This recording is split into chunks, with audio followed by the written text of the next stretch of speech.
ময়না হত্যা মামলায় ইমাম ও মুয়াজ্জিনের রিমান্ডে বেরিয়ে এলো ভয়ানক তথ্য।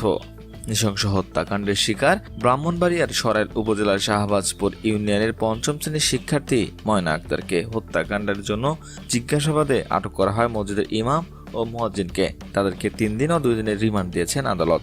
জানা গেছে, রিমান্ডে এক পর্যায়ে তারা স্বীকার করেছেন তারা ময়নাকে ধর্ষণ কিংবা হত্যা কোনোটিই করেনি।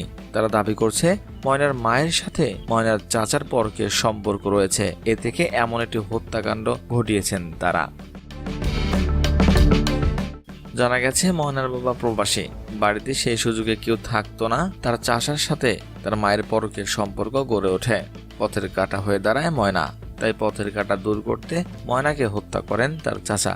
এমনটাই রটে গেছে পুরো এলাকায়। বুধবার ব্রাহ্মণবাড়িয়া সিনিয়র জুডিশিয়াল ম্যাজিস্ট্রেট আদালতের বিজ্ঞ বিচারক মোহাম্মদ সামিউল আলম মুয়াজ্জির এবং ইমানকে রিমান্ডের আদেশ দেন। এর আগে গত 6 জুলাই নিখোঁজের একদিন পর বাড়ির পাশে মসজিদের দোতলা থেকে উদ্ধার করা হয় শিশু ময়নার বিবস্ত্র মরদেহ। প্রাথমিকভাবে ধারণা করা হচ্ছে ধর্ষণের পর তাকে হত্যা করা হয়েছে। এ বিষয়ে বাদীপক্ষের আইনজীবী অ্যাডভোকেট নুরুজ্জামান বলেন, শিশু ময়না হত্যাকাণ্ডের পর তার পরিবার যেন ন্যায় বিচার পায় সেই বিষয়ে আমরা কাজ করছি। পুলিশি সূত্র থেকে জানা গেছে, ময়না হত্যাকাণ্ডের তদন্ত চলমান রয়েছে। অতি দ্রুত রহস্য উদ্ঘাটন করা হবে।